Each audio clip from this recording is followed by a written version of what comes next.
दोस्तों, क्या आप जानते हैं कि आपका मस्तिष्क आपकी सफलता और खुशियों की चाबी है?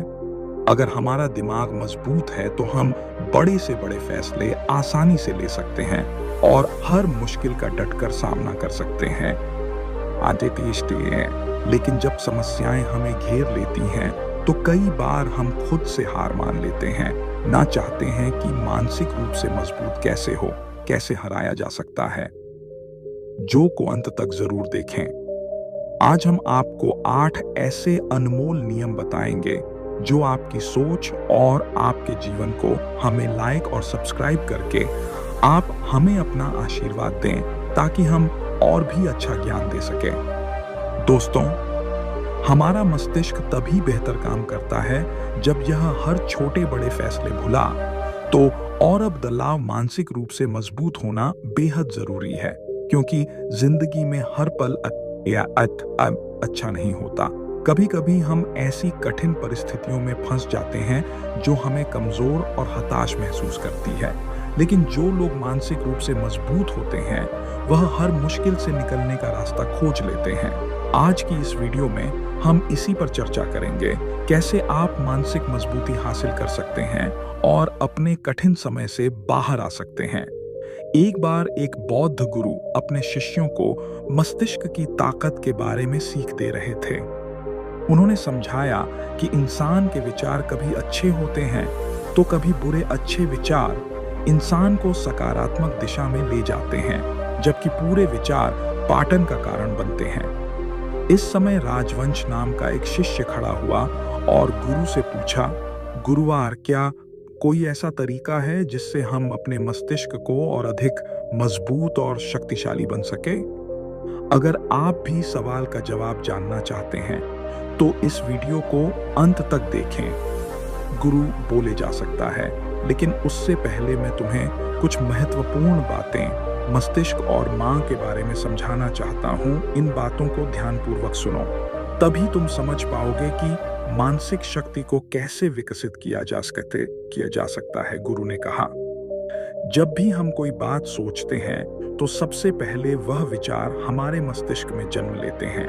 उसके बाद इस विचार के अनुसार हमारा पूरा शरीर प्रतिक्रिया करता है। उदाहरण के लिए, अगर आप दुखद बातें सोचते हैं तो आप महसूस करेंगे कि आपका शरीर धीरे धीरे कमजोर और सुस्त होने लगता है, आपकी ऊर्जा कम होने लगती है।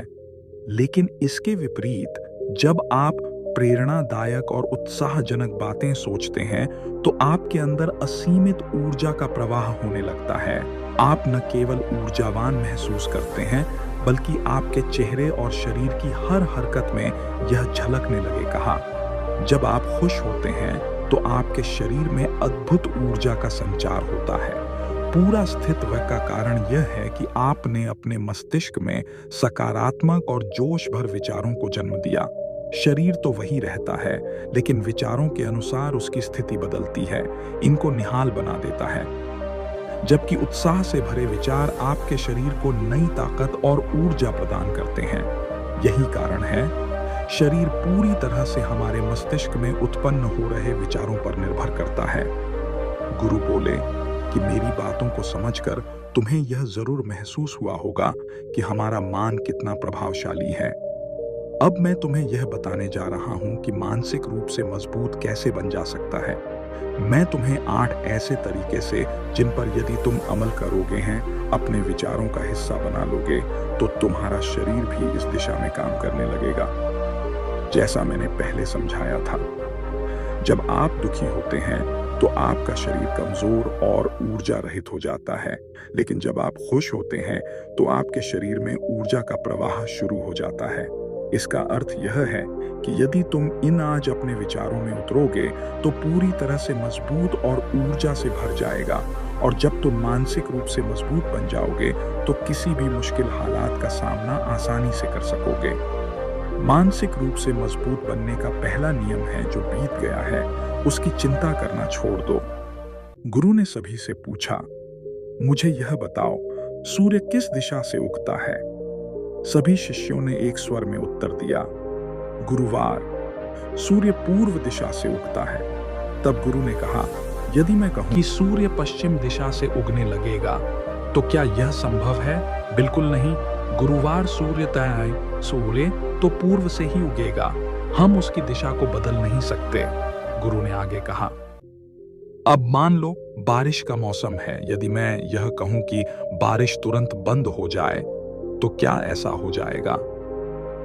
हमारे कहने से इसे रोक नहीं जा सकता। तब गुरु मुस्कुराते हुए बोले, यही तो पहले सिख है हमारे, न नियंत्रण का करना छोड़, तुम्हारा समय और ऊर्जा केवल उन बातों पर लगने चाहिए। मैं कहूं कि ठंड के मौसम में गर्मी पड़ने लगे, तो क्या यह संभव है? शिष्यों ने उत्तर दिया, गुरुवार ऐसा कभी नहीं हो सकता। ठंड के मौसम में गर्मी और गर्मी के मौसम में ठंड होना प्रतिखिलाफ है और नियंत्रण में नहीं। मुस्कुराते हुए बोले, वही कह रहे हो, हमारे नियंत्रण में नहीं है। यह जो घटनाएं बीत चुकी हैं, उनके बारे में बार बार सोचकर परेशान होने का कोई मतलब नहीं। क्या बीती हुई घटनाओं को हम बदल सकते हैं? अगर तुम उन बीती बातों को लेकर चिंता करते रहोगे, तो इससे केवल तुम्हारी ऊर्जा खत्म होगी और तुम परेशान होते जाओगे। जो कुछ भी तुम्हारी जिंदगी में घट चुका है, उसे भूलने की कोशिश करो। इसका सबसे अच्छा तरीका यह है कि तुम अपने आने वाले भविष्य पर ध्यान केंद्रित करो। वर्तमान में जो हो सकता है, इस पर अपनी ऊर्जा लगाओ। गुरु ने फिर कहा, मानसिक रूप से मजबूत बनने का दूसरा नियम है ध्यान करने की आदत डालना। गुरु ने शिष्यों को गौतम बुद्ध का उदाहरण देते हुए कहा, जब भगवान गौतम बुद्ध सत्य की खोज में निकले, तो उन्होंने कई तरीके आजमाए, उन्होंने कई तरह के कर्मकांड किया, लेकिन इससे उन्हें कुछ भी हासिल नहीं हुआ। उनका शरीर कमजोर और दुबला पतला हो गया, पर सत्य को पाने में भी असफल रहे। उनके गुरुओं ने उन्हें कई उपाय बताए, लेकिन कोई भी उपाय सफल नहीं हुआ। अंततः उन्होंने ध्यान की गहराइयों में उतारने का फैसला किया। जब भी ध्यान में लीन हुए, तो धीरे धीरे उन्हें अपनी खोज का उत्तर मिलने लगा। गुरु ने आगे कहा, ध्यान के माध्यम से गौतम बुद्ध ने अपने सभी विचारों पर विजय प्राप्त की। उन्होंने अपनी हर भावना पर नियंत्रण पाया, आपके मार्ग को हराया और काम वासना पर भी विजय पाई। यह सब ज्ञान की गहरी अवस्था में संभव हुआ। कई दिनों तक ज्ञान की अवस्था में रहने से उनकी शांत मस्तिष्क ने उन्हें सत्य के मार्ग पर आगे बढ़ाने में मदद की। गुरु ने कहा, ध्यान करने से हमारा मन स्थिर और शांत हो जाता है। जब हम किसी चीज पर ध्यान केंद्रित करते हैं, तो हमारे विचार स्पष्ट होते हैं और हम सही दिशा में आगे बढ़ पाते हैं। इसलिए ध्यान को अपनी दिनचर्या का हिस्सा बना। गुरु ने कहा, जब हम ध्यान करते हैं, तो हमारा पूरा ध्यान इस एक चीज पर केंद्रित हो जाता है। हमारा दिमाग इधर उधर नहीं भटकता और हम हर चीज को स्पष्ट के साथ समझने लगते हैं। ध्यान ही वह तरीका है जो न केवल हमारे मस्तिष्क को शांत करता है, बल्कि इसे मजबूत भी बनता है। गुरु ने बौद्ध भिक्षुओं का उदाहरण देते हुए कहा, हमेशा ध्यान की प्रक्रिया पर जोर देते हैं। वे कई घंटे ध्यान में बैठे रहते हैं, जिससे उनका मन और मस्तिष्क पूरी तरह शांत रहता है। जब मन शांत होता है, तो विचार भी स्पष्ट होते हैं। गांव का समाधान करने में सक्षम होता है। कारण है कि करने वाला व्यक्ति एक रूप से मजबूत होता चला जाता है। गुरु ज्ञान के माध्यम से आप अपनी वासनाओं पर भी नियंत्रण पा सकते हैं। आपको शक्ति देता है कि आप अपनी इच्छाओं को अपनी मर्जी के अनुसार नियंत्रित कर सके। ध्यान ही वह माध्यम है जो आपके मन और मस्तिष्क को हर तरीके से सशक्त बनाता है। इसके बाद गुरु ने कहा, मानसिक रूप से मजबूत बनने का तीसरा नियम है। उन्होंने कहा, तुम सबको यह समझना होगा कि तुमने संसार में अपनी मर्जी से जन्म लिया है, अपने कर्मों के आधार पर अपना गर्भ चुना है। लेकिन जैसे ही इंसान जन्म लेता है, वह इस बात को उसे जीवन में क्या संसार की मोह माया में उलझ जाता है और दान को देता है। यही वजह है कि वह दूसरों से बहुत ज्यादा उम्मीदें लगने लगता है। गुरु ने समझाया, जितनी ज्यादा उम्मीद है किसी व्यक्ति या वस्तु से रखोगे, उतना ही अधिक दुख तुम्हें उन्हीं से मिलेगा। उम्मीदों पर खदान तो सबसे ज्यादा तकलीफ तुम्हें उसी से होगी, क्योंकि जब उम्मीद टूटती है तो दुख गहरा होता है। इसलिए सांसारिक जीवन में किसी भी व्यक्ति या चीज से अत्यधिक उम्मीदें मत रखो। यही तुम्हारा मानसिक शांति और मजबूती का आधार होगा। तभी एक शिष्य खड़ा होकर पूछता है, जीवन कैसे किया जा सकता है? हम सभी के मन में कुछ ना कुछ लक्ष्य और इच्छाएं होती हैं। हम सबके मन में रहता है कि हमें यह करना है, वह पाना है क्या? उम्मीद और इच्छाएं रखना गलत है। गुरु मुस्कुराए और बोले, उनका उत्तर मैं आगे दूंगा, लेकिन सबसे पहले यह समझो कि उम्मीदों का बोझ तुम्हारा मानसिक और भावनात्मक स्वास्थ्य को कैसे प्रभावित करता है। गुरु ने शिष्यों की बात सुनकर कहा, बिना उम्मीद के जीवन जीना मुश्किल है, लेकिन सही प्रकार की उम्मीदें ही आपको सफलता की ओर ले जाएंगे। गुरु ने समझाया, कुछ पाने की इच्छा, कुछ बड़ा बनने की लालसा आपके भीतर से आनी चाहिए, ना कि किसी और व्यक्ति, वस्तु या स्थिति पर आधारित होनी चाहिए। मैं यह कह रहा हूं कि दूसरों से जरूर से ज्यादा उम्मीदें मत लगाओ। तुम यह सोचो कि तुम्हारा मित्र हमेशा तुम्हारे साथ खड़ा रहेगा या वह हमेशा तुम्हारे लिए वही करेगा जो तुम चाहते हो, तो यह उम्मीद है। मोह और दुख का कारण बन जाएंगे। खुद से उम्मीद रखना सीखो। अगर तुम अपने आप से अपेक्षा रखते हो और वह पूरी नहीं होती, लेकिन वह दुख सीमित होगा, तो उसे उम्मीद रखने पर अगर वह पूरी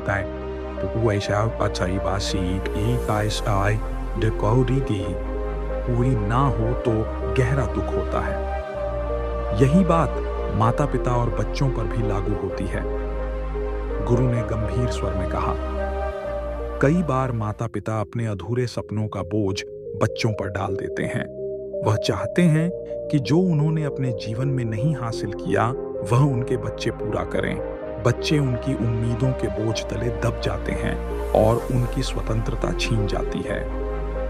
इसीलिए मैं सभी से कहना चाहता हूं कि अपने सपनों और उम्मीदों का पहाड़ बच्चों पर मत ला दो, वहां खुद तय करने दो।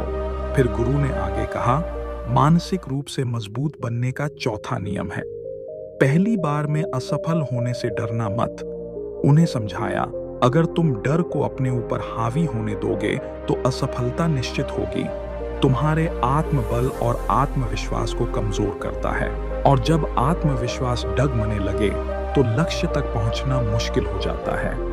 गुरु ने एक उदाहरण देते हुए कहा, जीवन में अगर तुम अपने लक्ष्य की ओर बढ़ रहे हो और बार बार यह सोचते हो कि अगर मैं असफल हो गया तो क्या होगा, तो यह विचार तुम्हारे भीतर डर को जन्म देगा और डर से शंकाएं पैदा होती हैं। जब शंकाएं बढ़ेगी तो तुम्हारा मन अशांत हो जाएगा, रातों की नींद गायब हो जाएगी, बेचैनी बढ़ने लगेगी। यही डर तुम्हें असफलता की ओर धकेल देगा।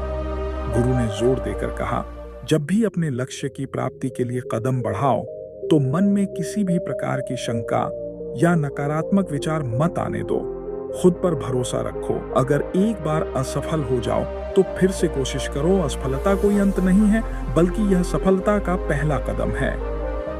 गुरु के यह शब्द शिष्यों के मन में गहराई तक उतर गए। उन्होंने मन ही मन ठान लिया कि वे डर को खुद पर हावी नहीं होने देंगे और हर असफलता को सफलता की ओर बढ़ने का अवसर समझेंगे। गुरु ने शिष्यों से कहा, जब भी असफलता का विचार तुम्हारे दिमाग में आएगा तुम और ज्यादा डरने लगोगे। यही डर तुम्हें रोक देगा। इसलिए जब जीवन में अपने लक्ष्य की प्राप्ति के लिए कदम बढ़ाओ तो मन में कोई शंका मत रखो। केवल और केवल अपने काम पर ध्यान केंद्रित करो। जब तुम पूरी लगन और ध्यान से काम करोगे तो डर ही खत्म हो जाएगा।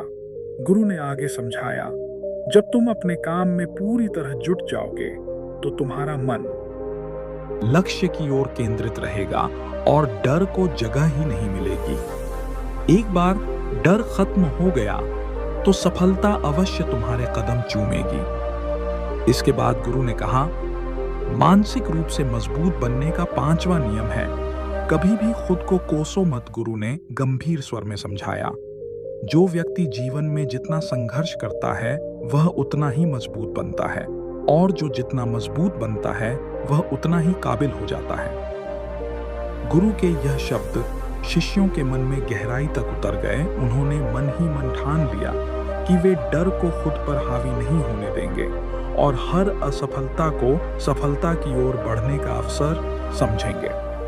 गुरु ने शिष्यों से कहा, जब भी असफलता का विचार तुम्हारे दिमाग में आएगा, तुम और ज्यादा डरने लगोगे। यही डर तुम्हें रोक देगा।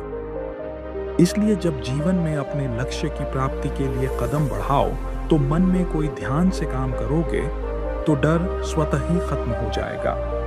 गुरु ने आगे समझाया, जब तुम अपने काम में पूरी तरह जुट जाओगे तो तुम्हारा मन लक्ष्य की ओर केंद्रित रहेगा और डर को जगह ही नहीं मिलेगी। एक बार डर खत्म हो गया तो सफलता अवश्य तुम्हारे कदम चूमेगी।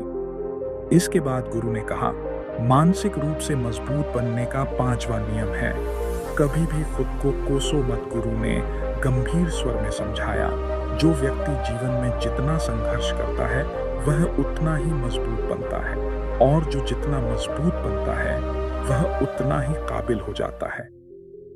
लेकिन अगर तुम किसी असफलता या किसी गलती के लिए खुद को बार बार कोसोगे तो यह तुम्हें मानसिक रूप से कमजोर बना देगा। गुरु ने कहा, खुद को कोसना सबसे खतरनाक आदतों में से एक है। यह तुम्हारे दिमाग की क्षमता को कम करता है, तुम्हारी सोचने समझने की शक्ति को कमजोर करता है और आत्मविश्वास को खत्म कर देता है। इसीलिए जीवन में कभी भी अपने आप को किसी भी गलती या असफलता के लिए दोष मत दो। अगर किसी कार्य में असफल हो गए, किसी भी गलती या असफलता के लिए दोष मत दो। अगर किसी कार्य में असफल हो गए या जो तुमने सोचा था वह नहीं हो पाया, तो इसका मतलब यह नहीं कि तुम हमेशा असफल रहोगे। गुरु ने उदाहरण देते हुए कहा, अगर मैं कि यह सामने आम का पेड़ है और पूछूं कि इस पर सबसे पहले कौन सा जानवर चढ़ेगा, हाथी, बंदर, गिलहरी या शेर, तो तुम सब क्या कहोगे? शिष्यों ने एक स्वर में उत्तर दिया, गुरुवर, सबसे पहले गिलेबेले, गिलहरी और बंदर चढ़। गुरु ने मुस्कुराते हुए कहा, ठीक कहा, क्योंकि हाथी या शेर का पेड़ पर चढ़ना संभव नहीं है। इसका मतलब यह नहीं कि हाथी और शेर कमजोर हैं। हर व्यक्ति, हर जीव अपने स्वभाव और क्षमताओं के अनुसार ही कार्य करता है। उसी प्रकार तुमसे अगर कोई काम नहीं हुआ या किसी और ने तुम्हारी अपेक्षा बेहतर कर लिया, तो इसका यह मतलब नहीं कि तुम कमजोर हो। यह सिर्फ इस बात का संकेत है कि तुम किसी और चीज में बेहतर हो। गुरु ने अंत में कहा, खुद को कोसने की बजाय अपनी क्षमताओं को पहचानो और आगे बढ़ो। जो बीत गया है उसे भुलाकर आने वाले समय पर ध्यान केंद्रित करो। यही मानसिक रूप से मजबूत बनने का असली मार्ग है। शिष्य गुरु के इन शब्दों से प्रेरित होकर ठान लेते हैं कि अब वे अपनी गलतियों के लिए खुद को दोषी नहीं ठहराए, बल्कि उनसे सीख लेकर आगे बढ़ेंगे। गुरु ने शिष्यों से कहा, अगर हाथी यह सोचे कि वह पेड़ पर क्यों नहीं चढ़ सकता और खुद को कोसने लगे, तो क्या यह सही होगा? शिष्य ने उत्तर दिया, गुरुवर, यह तो गलत होगा, क्योंकि हाथी तो कभी भी पेड़ पर चढ़ने के लिए बना नहीं है। गुरु ने मुस्कुराते हुए कहा, बिल्कुल सही। हर जीव, हर व्यक्ति अपनी क्षमताओं और स्वभाव के अनुसार कार्य करता है। ठीक इसी प्रकार हर इंसान की अपनी विशेषता होती है। कोई किसी काम में माहिर होता है तो कोई किसी और काम में। हमें यह समझना चाहिए कि जरूरी नहीं है कि जो काम दुनिया कर रही है वही हम भी करें। तुम अपनी प्रतिभा और क्षमता को पहचानो और उसी के अनुसार कार्य करो। अगर तुम अपनी क्षमताओं के हिसाब से काम करोगे तो सफलता तुम्हारे कदम जरूर चूमेगी। गुरु ने आगे कहा, मानसिक रूप से मजबूत बनने का 6वां नियम है, अपनी ऊर्जा को व्यर्थ में बर्बाद मत करो। गुरु ने गंभीरता से समझाया, तुम सबके पास अभी बहुत ऊर्जा है, लेकिन ध्यान रखना, अगर तुम इस ऊर्जा को गलत कार्यों या गलत लोगों पर बर्बाद करोगे तो यह तुम्हें बर्बादी की ओर ले जाएगी। इसीलिए अपनी ऊर्जा को सही दिशा में लगाओ। अपने लक्ष्य पर पूरी ऊर्जा के साथ ध्यान केंद्रित करो। जब तुम अपनी ऊर्जा को लक्ष्य प्राप्ति में लगाओगे तो सफलता निश्चित होगी।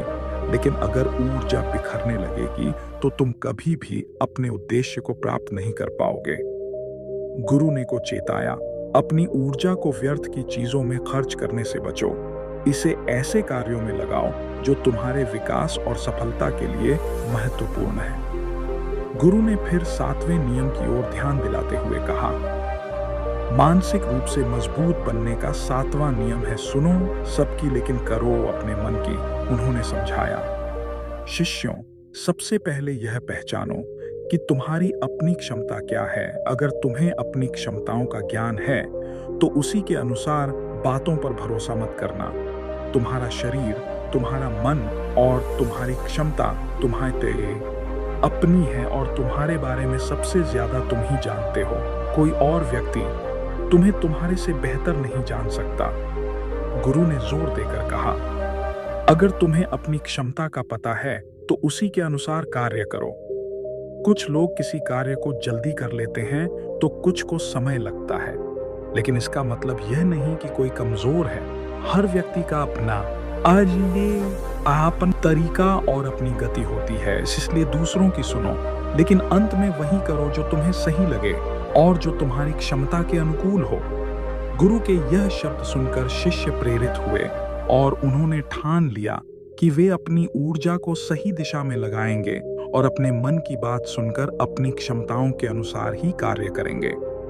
गुरु ने शिष्यों से कहा, तुम सबको अपनी क्षमता के बारे में सबसे ज्यादा जानने का हक है, इसीलिए अपनी क्षमता के हिसाब से ही कार्य का चुनाव करो। जब तुम अपनी क्षमता के अनुसार काम करोगे और अपने अंदर की आवाज को सुनोगे तो तुम जीवन में जरूर आगे बढ़ो। तो गुरु ने आगे समझाया, कई बार लोग अपनी क्षमता को पहचान नहीं पाते। वे दूसरों की बातों के मुताबिक काम करने लगते हैं और अपना बहुमूल्य समय इस तरह बर्बाद कर देते हैं। वे बिना सोचे समझे किसी कार्य को करने में जुट जाते हैं, सिर्फ इस वजह से कि दूसरों ने कहा था। लेकिन ऐसे लोग कभी भी अपने लक्ष्य को प्राप्त नहीं कर सकते, क्योंकि जो अपनी क्षमता को नहीं पहचान पाता वह जीवन में कभी भी सफलता नहीं प्राप्त कर सकता। गुरु ने फिर जोर देकर कहा, यह शरीर तुम्हारा है, यह दिमाग तुम्हारा है और सोचने समझने की शक्ति भी तुम्हारी है। तुम्हें यह समझना होगा कि तुम्हारा शरीर कितना मजबूत है, कितना ताकतवर है और इसमें कितनी क्षमता है। अगर तुम्हें लगता है कि तुम्हारी क्षमता अभी कम है तो इसे बढ़ाने की कोशिश करो। अपने अंदर की भावनाओं को सुनो और अपनी क्षमता के अनुसार ही आगे बढ़ो।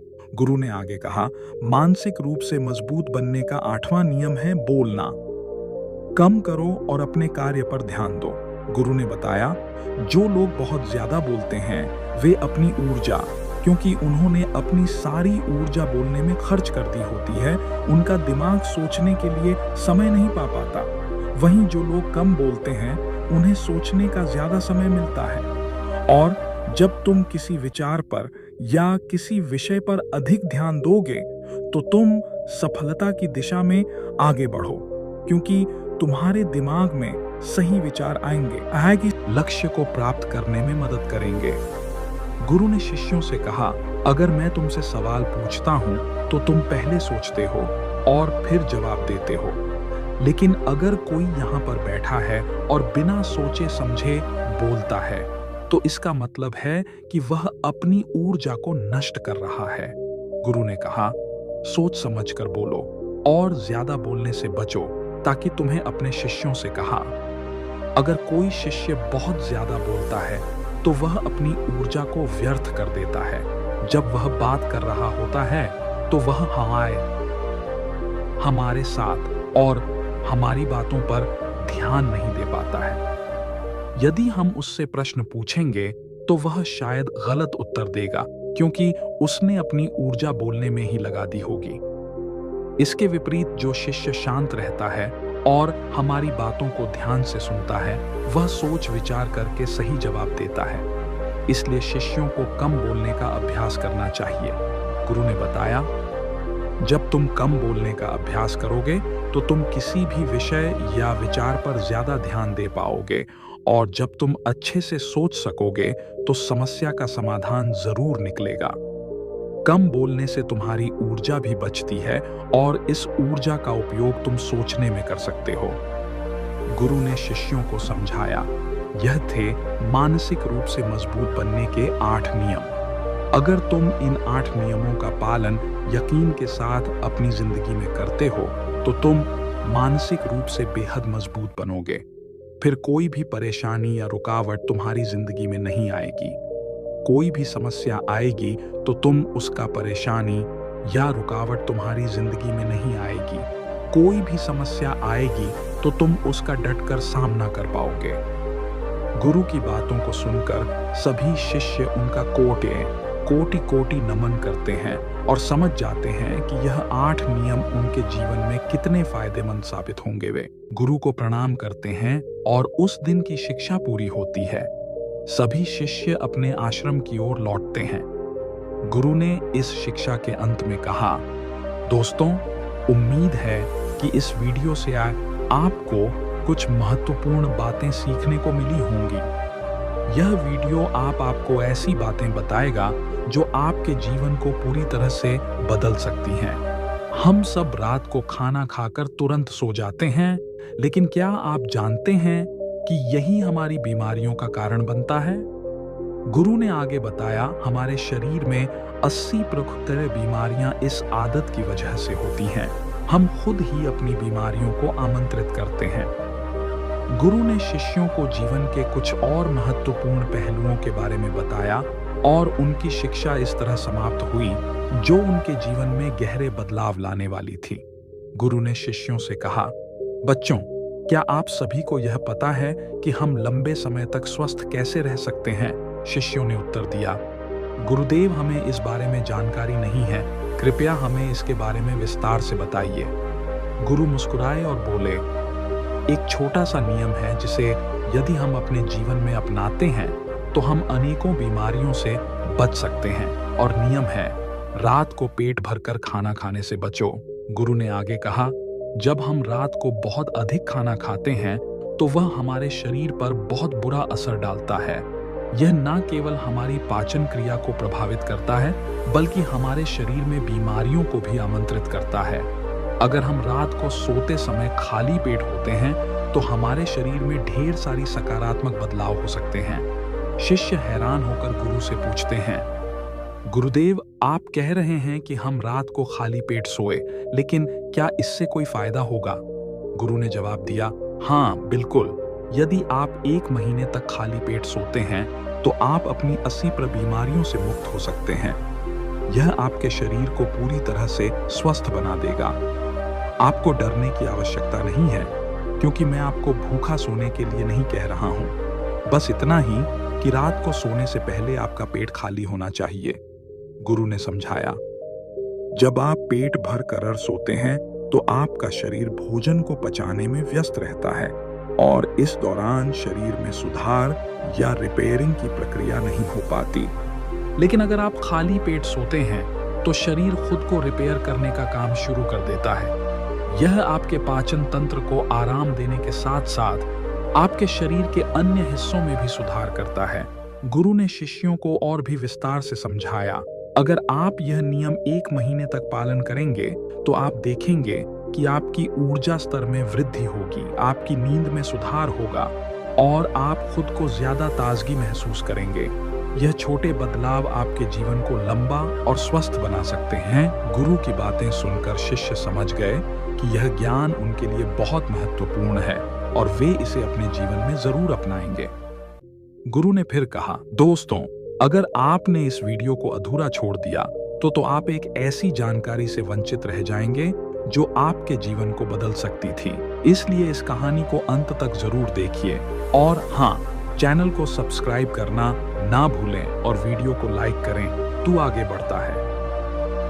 कहानी के कहानी ध्यान से सुनना। गुरु ने शिष्यों से कहा, बच्चों, तुम्हें यह समझना बहुत जरूरी है कि हमारे शरीर में एक प्राण शक्ति होती है जो हमारे सभी कार्यों को संपादित करती है। जब हम भोजन करते हैं तो यह प्राण शक्ति हमारे भोजन को पचाने में लग जाती है, और जब हम किसी मानसिक कार्य में लगे होते हैं तो यह प्राण शक्ति हमारे दिमाग की सक्रियता को बढ़ाती है। गुरु ने आगे कहा, यह प्राण शक्ति हमारे शरीर की ऊर्जा का मुख्य स्रोत है और यदि हम इसे सही तरीके से प्रयोग करते हैं तो यह हमारे शरीर को स्वस्थ और मजबूत बना सकती है। लेकिन अगर हम रात को ज्यादा खाना खाते हैं तो हमारी प्राण शक्ति का अधिकांश भाग भोजन को पचाने में लग जाता है और हमारे शरीर में सुधार या ऊर्जा का पुनर्निर्माण नहीं हो पाता। गुरु ने फिर शिष्यों को बताया, अब तुम सोचो, यदि तुम रात को खाली पेट सोते हो तो तुम्हारी प्राण शक्ति पूरी तरह से स्वतंत्र हो जाती है और यह तुम्हारे शरीर की मरम्मत करने, ऊर्जा को पुनः भरने और तुम्हारी सेहत को बेहतर बनाने का काम करती है। यह शरीर को स्वस्थ रखने के लिए आवश्यक प्रक्रिया है और तुम देखोगे कि तुम धीरे धीरे ताकतवर, ऊर्जावान और युवा महसूस करने लगोगे। गुरु ने यह भी समझाया, यह नियम कठिन नहीं है बच्चों, यह एक साधारण तरीका है जिसे तुम आसानी से अपना सकते हो। तुम्हें बस यह सुनिश्चित करना है कि रात को सोने से पहले तुम्हारा पेट खाली हो। तुम यह नहीं कह मुश्किल है, क्योंकि यह एक छोटा सा कदम है जो तुम्हारी पूरी जीवन शैली को बदल सकता है। तभी एक शिष्य ने उत्सुकता से पूछा, गुरुदेव, क्या हम इसे धीरे धीरे शुरू कर सकते हैं? जैसे पहले दिन थोड़ी देर का उपवास रखकर फिर धीरे धीरे इसे आदत बना सकते हैं। गुरु मुस्कुराए और बोले, बिल्कुल, तुम इसे धीरे धीरे कर सकते हो। शुरुआत में अगर तुम्हारे लिए इसे अपनाना थोड़ा मुश्किल हो तो तुम धीरे धीरे शुरू कर सकते हो। पहले दिन तुम थोड़ा सा कम खा सकते हो, फिर अगले दिन और कम, और जल्द ही तुम महसूस करोगे कि तुम्हारा शरीर और मन इस आदत को अपनाने के लिए तैयार हो चुका है। गुरु ने फिर कहा, यह नियम एक तरह से तुम्हारे शरीर के लिए एक उपहार है। जब तुम अपनी प्राण शक्ति को भोजन पचाने में खर्च नहीं करते तो यह तुम्हारे शरीर को स्वस्थ, सक्रिय और युवा बनाए रखता है। इसलिए बच्चों, इस नियम का पालन करो और देखो कि कैसे तुम अपनी जीवन शक्ति को बढ़ा सकते हो और अपने शरीर को बीमारियों से बचा सकते हो। शिष्यों ने गुरु की बातों को ध्यान से सुना और वे समझ गए कि यह छोटा सा नियम उनके जीवन को बदल सकता है। वे सभी गुरु के प्रति आभारी थे और संकल्प लिया कि वे इस नियम का पालन करेंगे। गुरु ने फिर कहा, दोस्तों, अगर तुम इस नियम को अपनाते हो तो यह तुम्हारी जीवन शैली को गुरु ने फिर कहा, दोस्तों, अगर तुम इस नियम को अपनाते हो तो यह तुम्हारी जीवन शैली को पूरी तरह से बदल सकता है और तुम्हें यह जानकर खुशी होगी कि यह तुम्हारे शरीर को स्वस्थ रखने के लिए बहुत लाभकारी है। गुरु ने शिष्यों को समझाया, बच्चों, तुम्हें यह समझना बहुत जरूरी है कि प्राण शक्ति एक समय में केवल एक ही कार्य कर सकती है। जब हम भोजन करते हैं तो प्राण शक्ति भोजन को पचाने के लिए पूरी तरह से लग जाती है। यदि गुरु को प्रणाम करते हैं और उस दिन की शिक्षा पूरी होती है, सभी शिष्य अपने आश्रम की ओर लौटते हैं। गुरु ने इस शिक्षा के अंत में कहा, दोस्तों, उम्मीद है कि इस वीडियो से आपको कुछ महत्वपूर्ण बातें सीखने को मिली होंगी। यह वीडियो आपको ऐसी बातें बताएगा जो आपके जीवन को पूरी तरह से बदल सकती हैं। हम सब रात को खाना खाकर तुरंत सो जाते हैं, लेकिन क्या आप जानते हैं कि यही हमारी बीमारियों का कारण बनता है? गुरु ने आगे बताया, हमारे शरीर में 80% बीमारियां इस आदत की वजह से होती हैं। हम खुद ही अपनी बीमारियों को आमंत्रित करते हैं। गुरु ने शिष्यों को जीवन के कुछ और महत्वपूर्ण पहलुओं के बारे में बताया और उनकी शिक्षा इस तरह समाप्त हुई जो उनके जीवन में गहरे बदलाव लाने वाली थी। गुरु ने शिष्यों से कहा, बच्चों, क्या आप सभी को यह पता है कि हम लंबे समय तक स्वस्थ कैसे रह सकते हैं? शिष्यों ने उत्तर दिया, गुरुदेव, हमें इस बारे में जानकारी नहीं है, कृपया हमें इसके बारे में विस्तार से बताइए। गुरु मुस्कुराए और बोले, एक छोटा सा नियम है जिसे यदि हम अपने जीवन में अपनाते हैं तो हम अनेकों बीमारियों से बच सकते हैं, और नियम है, रात को पेट भरकर खाना खाने से बचो। गुरु ने आगे कहा, जब हम रात को बहुत अधिक खाना खाते हैं तो वह हमारे शरीर पर बहुत बुरा असर डालता है। यह न केवल हमारी पाचन क्रिया को प्रभावित करता है, बल्कि हमारे शरीर में बीमारियों को भी आमंत्रित करता है। अगर हम रात को सोते समय खाली पेट होते हैं, तो हमारे शरीर में ढेर सारी सकारात्मक बदलाव हो सकते हैं। शिष्य हैरान होकर गुरु से पूछते हैं, गुरुदेव, आप कह रहे हैं कि हम रात को खाली पेट सोए, लेकिन क्या इससे कोई फायदा होगा? गुरु ने जवाब दिया, हाँ बिल्कुल। यदि आप 1 महीने तक खाली पेट सोते हैं, तो आप अपनी 80% बीमारियों से मुक्त हो सकते हैं। यह आपके शरीर को पूरी तरह से स्वस्थ बना देगा। आपको डरने की आवश्यकता नहीं है, क्योंकि मैं आपको भूखा सोने के लिए नहीं कह रहा हूं। बस इतना ही कि रात को सोने से पहले आपका पेट खाली होना चाहिए, गुरु ने समझाया।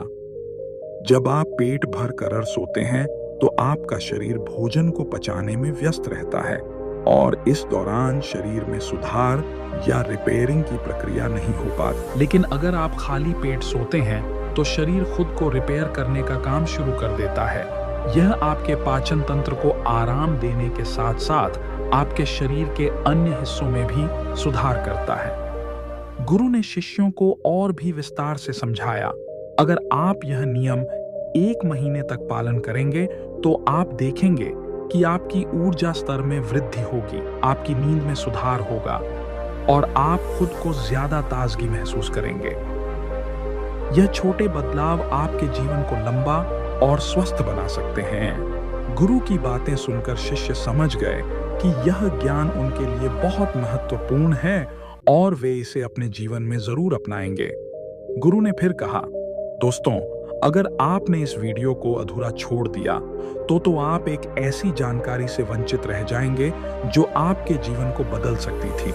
इसलिए इस कहानी को अंत तक जरूर देखिए और हाँ, चैनल को सब्सक्राइब करना ना भूलें और वीडियो को लाइक करें। तू आगे बढ़ता है कहानी के कहानी। ध्यान से सुनना। गुरु ने शिष्यों से कहा, बच्चों, तुम्हें यह समझना बहुत जरूरी है कि हमारे शरीर में एक प्राण शक्ति होती है जो हमारे सभी कार्यों को संपादित करती है। जब हम भोजन करते हैं, तो यह प्राण शक्ति हमारे भोजन को पचाने में लग जाती है और जब हम किसी मानसिक कार्य में लगे होते हैं, तो यह प्राण शक्ति हमारे दिमाग की सक्रियता को बढ़ाती है। गुरु ने आगे कहा, यह प्राण शक्ति हमारे शरीर की ऊर्जा का मुख्य स्रोत है और यदि हम इसे सही तरीके से प्रयोग करते हैं, तो यह हमारे शरीर को स्वस्थ और मजबूत बना सकती है।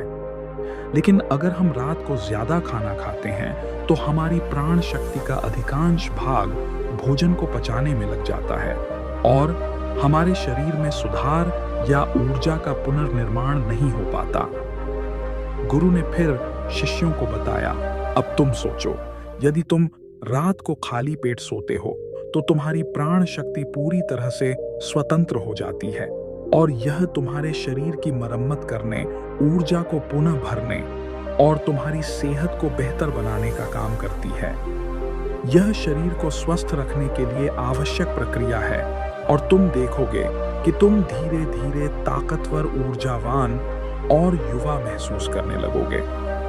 गुरु ने यह भी समझाया, यह नियम कठिन नहीं है बच्चों, यह एक साधारण तरीका है जिसे तुम आसानी से अपना सकते हो।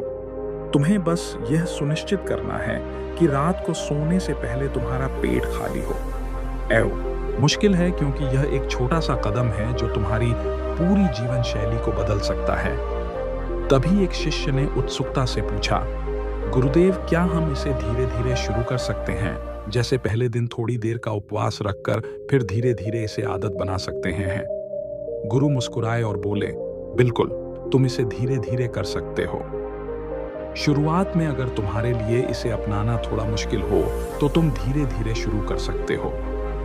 पहले दिन तुम थोड़ा सा कम खा सकते हो, फिर अगले दिन और कम, और जल्द ही तुम महसूस करोगे कि तुम्हारा शरीर और मन इस आदत को अपनाने के लिए तैयार हो चुका है। गुरु ने फिर कहा, यह नियम एक तरह से तुम्हारे शरीर के लिए एक उपहार है। जब तुम अपनी प्राण शक्ति को भोजन पचाने में खर्च नहीं करते, तो यह तुम्हारे शरीर को स्वस्थ, सक्रिय और युवा बनाए रखता है। इसलिए बच्चों, इस नियम का पालन करो और देखो कि कैसे तुम अपनी जीवन शक्ति को बढ़ा सकते हो और अपने शरीर को बीमारियों से बचा सकते हो। शिष्यों ने गुरु की बातों को ध्यान से सुना और वे समझ गए कि यह छोटा सा नियम उनके जीवन को बदल सकता है। वे सभी गुरु के प्रति आभारी थे और संकल्प लिया कि वे इस नियम का पालन करेंगे। गुरु ने फिर कहा, दोस्तों, अगर तुम इस नियम को अपनाते हो तो यह तुम्हारी जीवन शैली को गुरु ने फिर कहा, दोस्तों, अगर तुम इस नियम को अपनाते हो तो यह तुम्हारी जीवन शैली को पूरी तरह से बदल सकता है और तुम्हें यह जानकर खुशी होगी कि यह तुम्हारे शरीर को स्वस्थ रखने के लिए बहुत लाभकारी है। गुरु ने शिष्यों को समझाया, बच्चों, तुम्हें यह समझना बहुत जरूरी है कि प्राण शक्ति एक समय में केवल एक ही कार्य कर सकती है। जब हम भोजन करते हैं तो प्राण शक्ति भोजन को पचाने के लिए पूरी तरह से लग जाती है। यदि आप भोजन करने के तुरंत बाद गहरी सोच में डूब जाते हो तो इससे पाचन तंत्र पर नकारात्मक प्रभाव पड़ सकता है। प्राण शक्ति जो भोजन को पचाने का काम कर रही थी, अब गहरे विचारों पर खर्च हो जाती है, जिससे पाचन सही से नहीं हो पाता। गुरु ने फिर कहा, अगर आप भोजन करने के बाद शारीरिक परिश्रम करते हो, जैसे तेज चलना या दौड़ना, तो भी यही समस्या हो सकती है।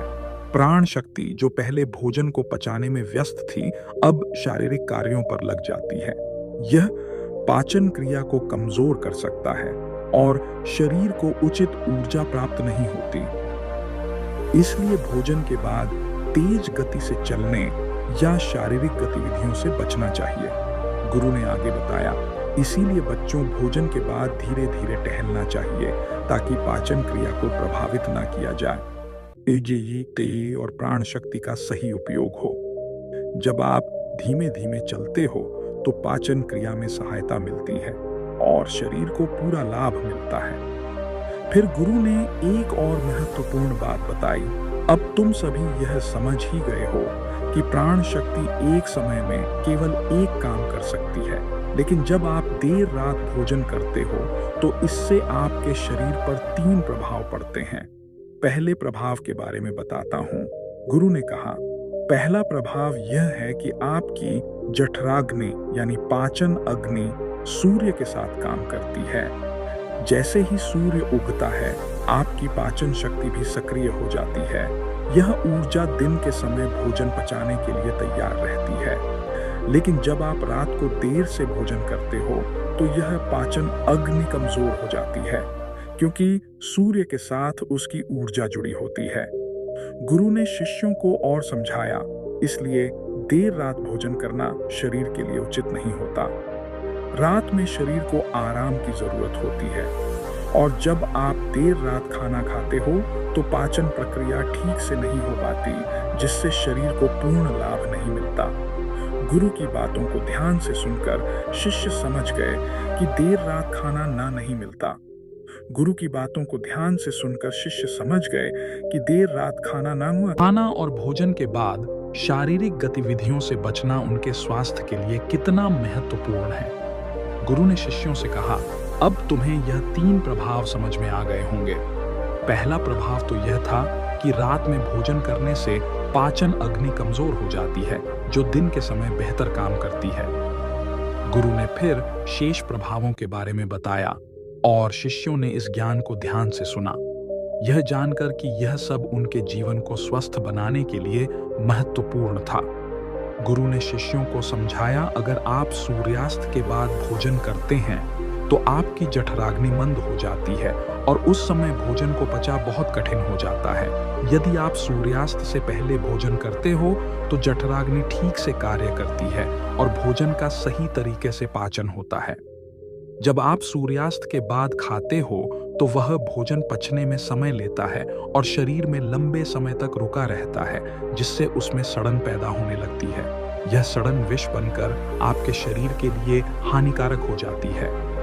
गुरु ने कहा, इसलिए यदि आप सूर्यास्त से पहले हल्का भोजन करें तो यह आपके शरीर के लिए बहुत लाभकारी रहेगा और पाचन प्रक्रिया सही से काम करेगी।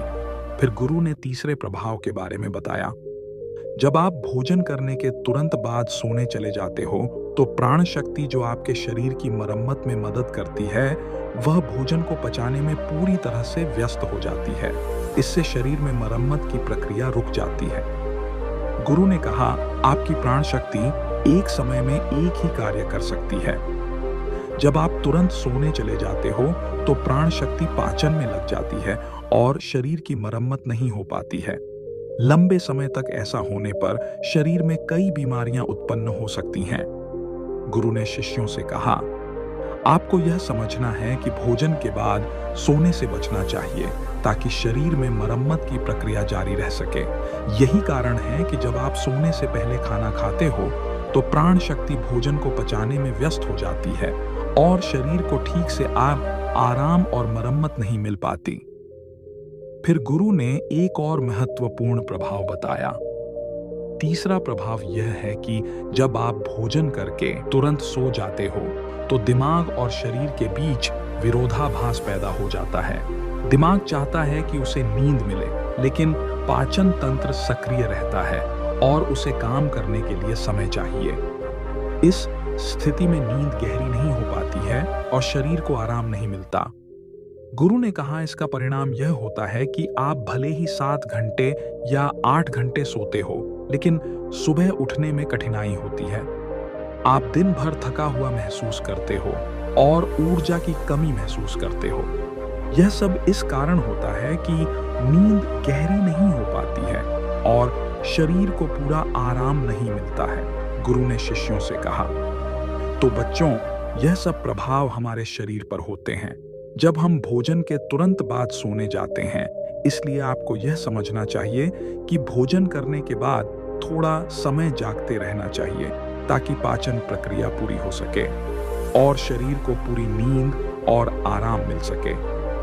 गुरु ने शिष्यों से कहा, जब आप भोजन करते हैं और फिर सोने जाते हैं, तो आपकी प्राण शक्ति पाचन पर पूरी तरह से केंद्रित हो जाती है। इस कारण शरीर की मरम्मत का कार्य नहीं हो पाता। पूरी रात प्राण शक्ति भोजन को पचाने में लगी रहती है और जब आप सुबह उठते हैं, तो आप फिर से कुछ खाते हैं। इससे आपकी प्राण शक्ति बार बार पाचन कार्य में ही लगी रहती है और शरीर के अन्य महत्वपूर्ण कार्य मंद पड़ जाते हैं। यह स्थिति शरीर के लिए हानिकारक है। गुरु ने फिर बताया, अगर आप सूर्यास्त के बाद भारी भोजन करते हैं, तो इससे आपकी पाचन प्रणाली बिगड़ जाती है। इसके बाद आप कई उपाय करते हैं इसे सुधारने के लिए, लेकिन प्राकृतिक प्रणाली जिसे परमात्मा ने हमें दी है को नजरअंदाज कर देते हो। यह स्वाभाविक प्रणाली है जो शरीर को खुद ही साफ करती है और बीमारियों को ठीक करती है।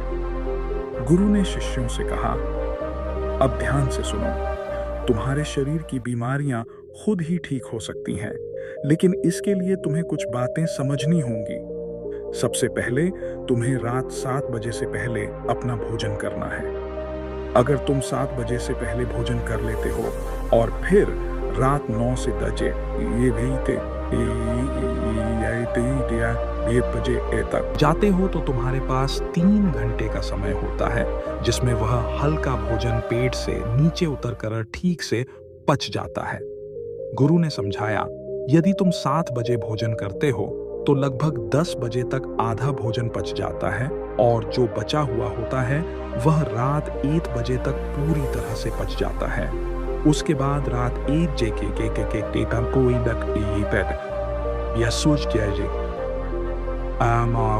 बाद प्राण शक्ति शरीर की मरम्मत के कार्य में लग जाती है और वह हीलिंग प्रक्रिया शुरू हो जाती है।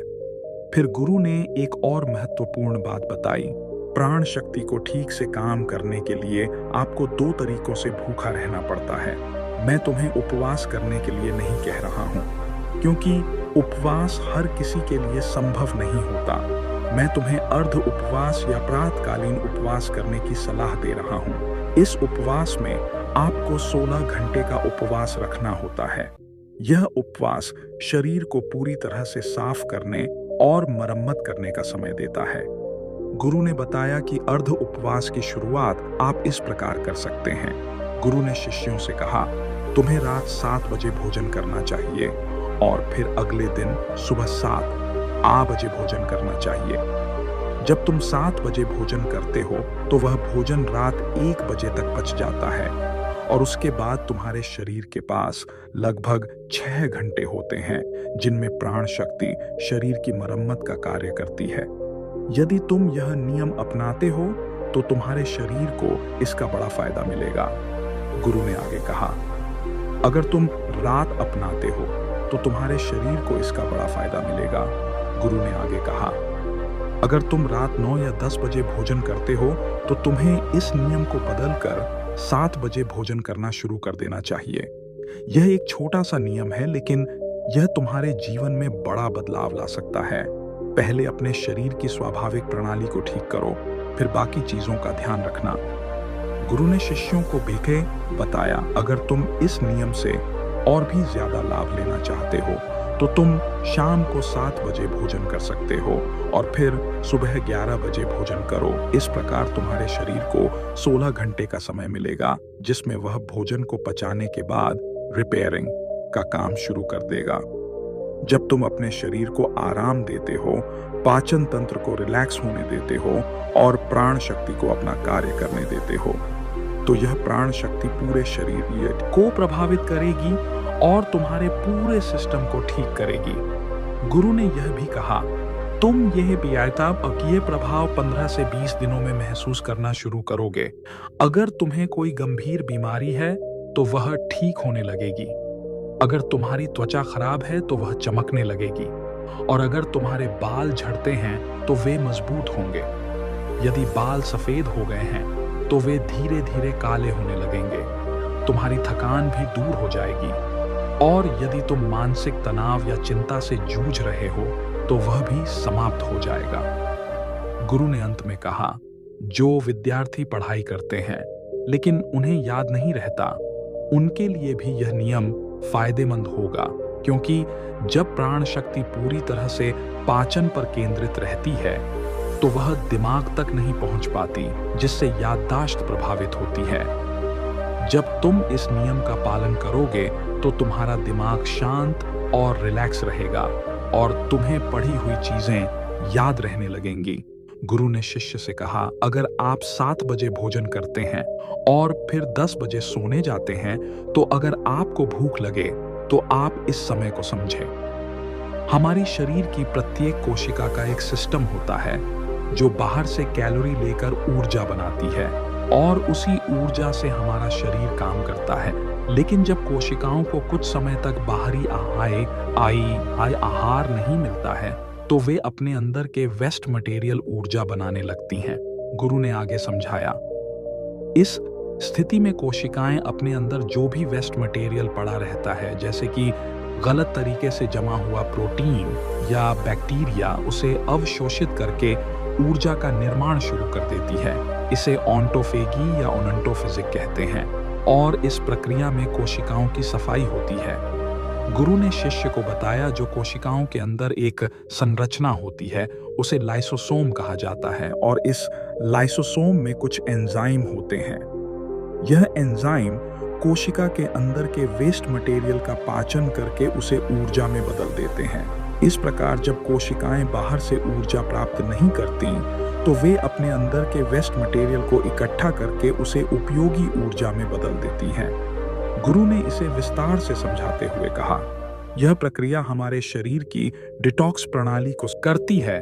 जब आप समय समय पर भोजन नहीं करते और अपने शरीर को आराम देने का अवसर देते हैं तो यह प्रक्रिया खुद ही शुरू हो जाती है। इससे शरीर की सफाई होती है और कोशिकाएं अपनी कार्यक्षमता को सुधारने लगती हैं। यह नियम न केवल पाचन को संतुलित करता है बल्कि शरीर के अंदर की सफाई और सुधार को भी बढ़ावा देता है। गुरु ने शिष्य से कहा, यह डिटॉक्स प्रणाली आप कुछ खाकर या किसी औषधि से नहीं शुरू कर सकते हैं। यह केवल तब शुरू हो सकती है जब आप समय समय पर आहार से बचते हैं। दिन भर का पूर्ण उपवास सभी के लिए संभव नहीं होता, लेकिन अगर आप 16 घंटे का नियम अपनाते हैं, जैसे कि शाम को 7 बजे भोजन करके अगले दिन 7 बजे या अगर संभव हो तो 11 बजे भोजन करते हैं, तो आपको कोई कठिनाई नहीं होगी। इस समय में आप अधिकतर सोते रहते हैं और बाकी समय में अपने दिनचर्या में व्यस्त रहते हैं, जिससे आपको भूख का एहसास नहीं होता। गुरु ने आगे समझाया, यदि खाने के बाद भी भूख लगे तो आप नारियल पानी ले सकते हैं, क्योंकि यह आपकी डिटॉक्स प्रक्रिया में कोई बाधा नहीं डालता। इसके साथ आप एक और उपाय कर सकते हैं, जिससे आपकी भूख पर भी प्रभाव पड़ेगा और आपकी डिटॉक्स प्रक्रिया भी बेहतर हो सकेगी। फिर गुरु ने शिष्य से कहा, अब तुम्हारे मन में एक और सवाल उठ रहा होगा। जब हम बुद्धिमान व्यक्तियों और गुरुदेव की बातें सुनते हैं तो वे कहते हैं कि संसार जीवन मोह और माया से भरा हुआ है। हमारे रिश्ते, धन, इच्छाएं, यह सब माया का खेल है। जीवन का मोह और माया से भरा हुआ है। हमारे रिश्ते, धन, इच्छाएं, यह सब माया का खेल है। जीवन का असली लक्ष्य तो मोक्ष है, मुक्ति है। हमें आध्यात्मिक जीवन की ओर बढ़ना चाहिए। गुरु ने मुस्कुराते हुए कहा, जब तुम यह सुनते हो तो तुम्हारे मन में यह प्रश्न उठता है, क्या हमारा संसार जीवन जीना व्यर्थ है? क्या हमें केवल आध्यात्मिक जीवन जीना चाहिए? क्या हमें सिर्फ आत्म खोज करनी चाहिए? क्या हमें संसार के सुखों का आनंद नहीं लेना चाहिए? यह सवाल, कुछ बड़े आदमी बनना चाहते हैं और कुछ राज करना चाहते हैं। इसी प्रकार हमारे जीवन में हर किसी का उद्देश्य और सपना अलग होता है। यह सभी इच्छाएं हमारे भीतर एक उद्देश्य और दिशा देती है। गुरु ने आगे कहा, लेकिन जब बुद्ध पुरुष हमारे सामने आते हैं तो वे हमें यह बताते हैं कि संसार का जीवन एक माया है और हमें इस माया से उभरकर खुद को जानना चाहिए। वे हमें कहते हैं कि आध्यात्मिकता की राह पर चलना चाहिए, और जब हम इस रास्ते पर चलने लगते हैं तो हमारे भीतर के विचारों और इच्छाओं का संतुलन बिगड़ने लगता है। हमें समझ में नहीं आता कि हम संसार के सुखों का पीछा करें या आध्यात्मिकता की ओर बढ़े। तुम्हारे मन में भी यही सवाल उठता होगा, क्या हमारा संसार जीवन जीना व्यर्थ है? क्या हमें हर चीज छोड़कर एक भिक्षु की तरह जीवन जीना चाहिए? तुम्हारा यह सवाल एकदम सभी के मन में कभी ना कभी उठता है। लेकिन जानो बेटा, संसार जीवन को जीने का तरीका समझदारी से करना चाहिए और तभी आध्यात्मिक जीवन का सही अनुभव हो सकता है। गुरु ने शिष्य से कहा, यह सही है कि हम सभी के जीवन में तरह तरह की इच्छाएं और सपने होते हैं। कोई अपने माता पिता के लिए धन कमाना चाहता है, कोई अपने परिवार को सुखी देखना चाहता है, कोई अपने बच्चों के भविष्य की चिंता करता है, तो कोई अपने लिए कुछ हासिल करना चाहता है। कुछ लोग नाम और प्रतिष्ठा चाहते हैं, कुछ अपनी प्रेमिका या प्रेमी को खुश रखना चाहते हैं। सही है, और यह हर किसी के मन में कभी ना कभी उठता है। गुरु ने शिष्य से कहा, लेकिन जानो, जीवन में संतुष्टि पाने का तरीका यही है कि हमें संसार के सभी सुखों को त्यागने की आवश्यकता नहीं है। अगर हम अपनी इच्छाओं और सपनों का पालन करते हुए आध्यात्मिकता की राह पर चलते हैं तो हम दोनों संसार और आत्मा का संतुलन बना सकते हैं। हमारे रिश्ते, पैसा, परिवार और दोस्त सभी कुछ मायने रखते हैं, और यही हमारे जीवन को पूरी तरह से पूरा बनाता है। गुरु ने शिष्य से कहा, देखो, तुम उनके शब्दों को सही से समझ नहीं पा रहे हो। वे जो कहते हैं उसका मतलब कुछ और होता है, और हम उसे अपने जीवन से जोड़कर कुछ और ही समझ लेते हैं। महात्मा बुद्ध ने कभी यह नहीं कहा कि हमें गरीबी पसंद करनी चाहिए या आर्थिक रूप से पिछड़े रहना चाहिए। उन्होंने यह कहा था कि आध्यात्मिक मार्ग पर चलने के लिए हमें आर्थिक रूप से सक्षम होना चाहिए। यह महत्वपूर्ण है कि हमारे पास संसाधन हो ताकि हम आत्मा की खोज में आगे बढ़ सके। जब तक आप गरीब होते हैं और आपके पास आर्थिक साधन नहीं होते, तब तक आप अपनी आध्यात्मिक यात्रा पर ध्यान नहीं दे सकते। लेकिन वहीं दूसरी तरफ, जब आप अत्यधिक संपन्न हो जा और धन के पीछे दौड़ते रहते हैं, तो वही संपन्नता आपकी आध्यात्मिक यात्रा में रुकावट बन सकती है। गुरु ने शिष्य से कहा, महात्मा बुद्ध और अन्य महापुरुषों ने अपनी बातें बहुत ही सरल और सीधी भाषा में कही हैं, लेकिन हम अक्सर उन शब्दों का गलत अर्थ निकालते हैं। हम उनकी बातों को अपनी रोजमर्रा की जिंदगी से जोड़ने की कोशिश करते हैं, जो बिल्कुल गलत है।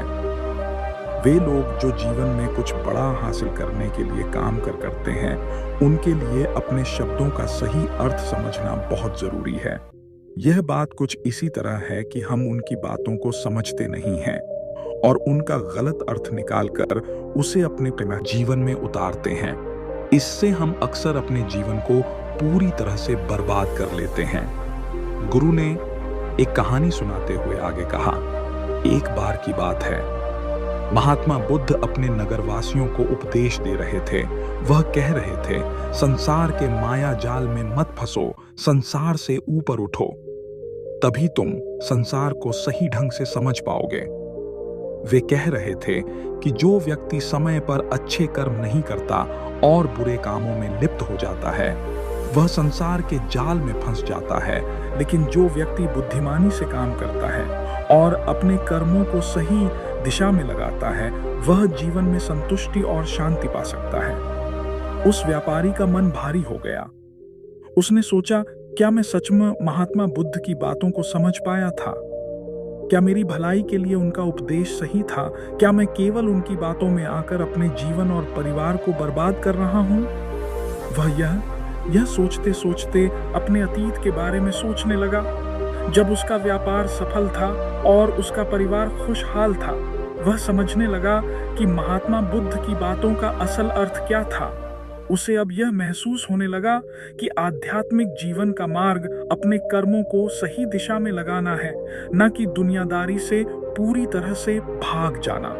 उसके सामने अब यह प्रश्न था कि क्या वह फिर से अपने जीवन को संवार सकता था और अपने परिवार के लिए कुछ कर सकता था। उसने फिर अपने व्यापार को फिर से शुरू करने की ठानी, लेकिन इस बार वह एक नया दृष्टिकोण अपनाने वाला था।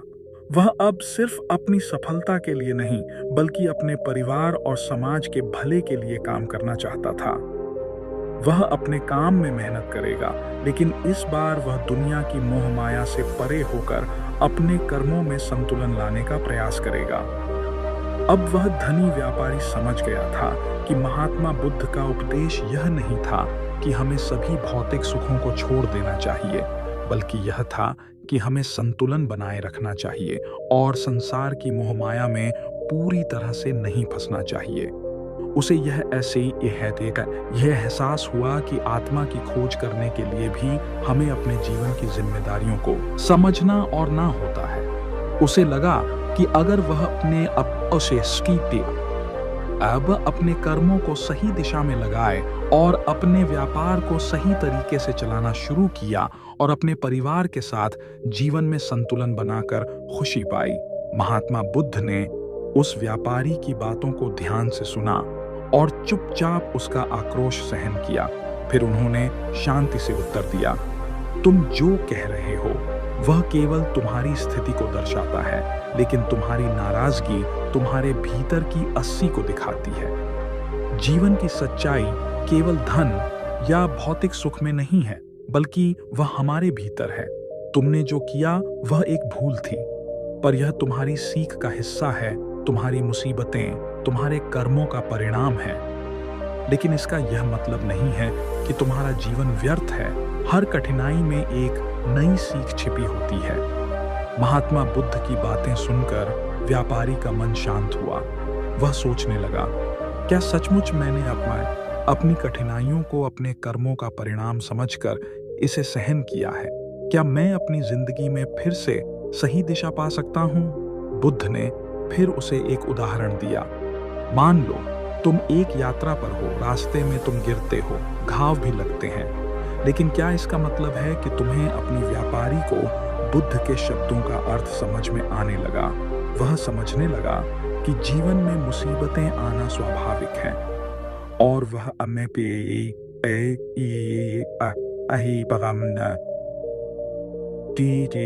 अपने जीवन में सिर्फ भौतिक सुखों के पीछे भाग सकता। असली सुख और शांति तो तभी मिल सकती है जब वह अपनी कठिनाइयों को समझे और उन्हें जीवन के एक भाग के रूप में स्वीकार करे। वह अब यह समझ चुका था कि महात्मा बुद्ध का उपदेश यह नहीं था कि हमें पूरी तरह से भौतिक सुखों को त्याग देना चाहिए, बल्कि यह था कि हमें संतुलन बनाए रखना चाहिए। जीवन में संतुलन और आत्मनिरीक्षण ही असली शांति का मार्ग है। व्यापारी ने महात्मा बुद्ध से क्षमा मांगी और वचन लिया कि वह अपने कर्मों का पुनर्मूल्यांकन करेगा और जीवन में एक नया दृष्टिकोण अपनाए। उसने फिर से अपने परिवार के लिए काम करना शुरू किया, लेकिन अब वह संतुलन और समर्पण के साथ काम करता था, ना कि केवल अपने भौतिक सुख के लिए। धीरे धीरे उसने अपने व्यापार को फिर से सुधारा और अपने परिवार को खुशहाल जीवन देने में सक्षम हो गया। उसकी तो यह वीडियो कैसी लगी, कमेंट में जरूर बताएं। धन्यवाद।